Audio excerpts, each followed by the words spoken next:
చెప్పుకుందామండి.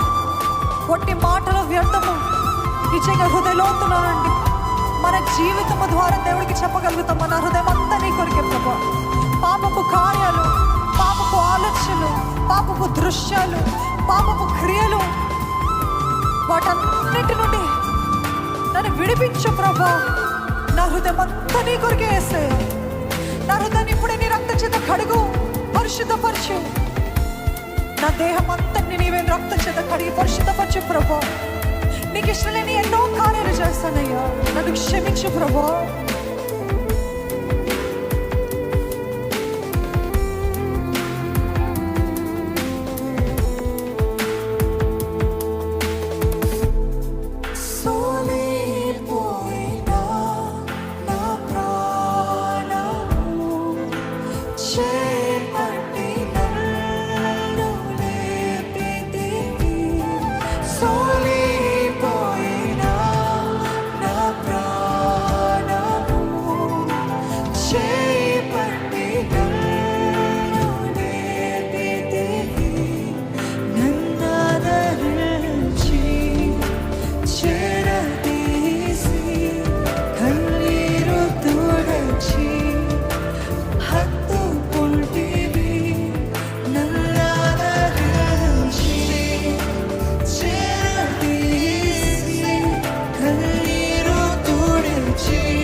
ఆయన నిన్ను త్రోసివేసే దేవుడు కాదండి, లేపే దేవుడు మన దేవుడు.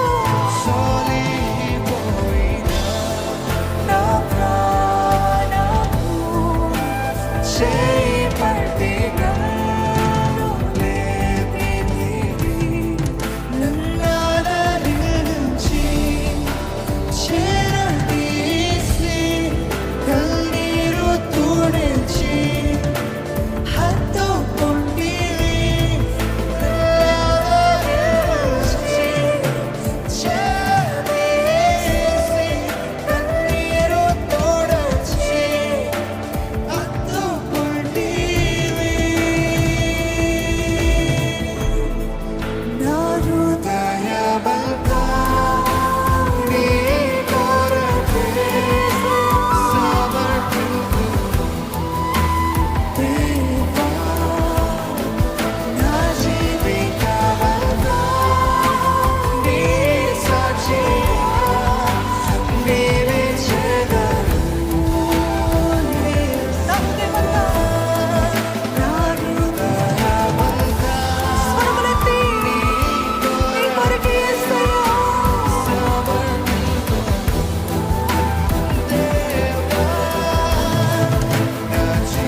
మీ చింతలంతా కూడా ఆయన పాదాలు నెరవేస్తారా? మీ సమస్యలంతా కూడా ఆయన పాదాలు నెరవేస్తారండి. ప్రతి ఒక్కరు నోరు విప్పి చెప్తారా?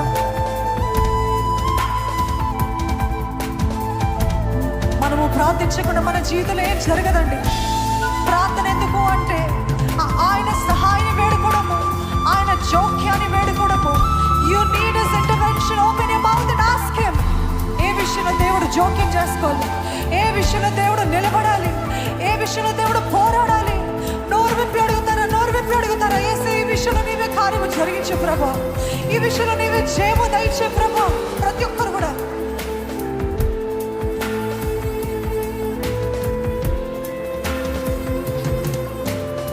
దేవా, ఇది నీ హస్తము చేతనే అవుతుంది ప్రభా. ఇది నువ్వు చేయకపోతే ఇది జరగదు ప్రభా. నువ్వు జరిగించకపోతే జరగదు ప్రభా. ఈ విషయంలో నీవే నాకు జయము దయచి. ఏ విషయంలో దేవుడు కార్యము చేయాలండి? నోరు విప్పి అడుగుతారా?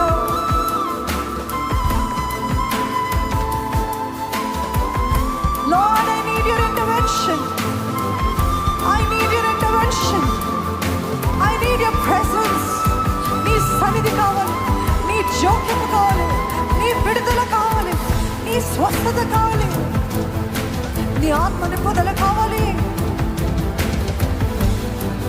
పాపాన్ని ఎదిరించే శక్తి కావాలి.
చిత్తములో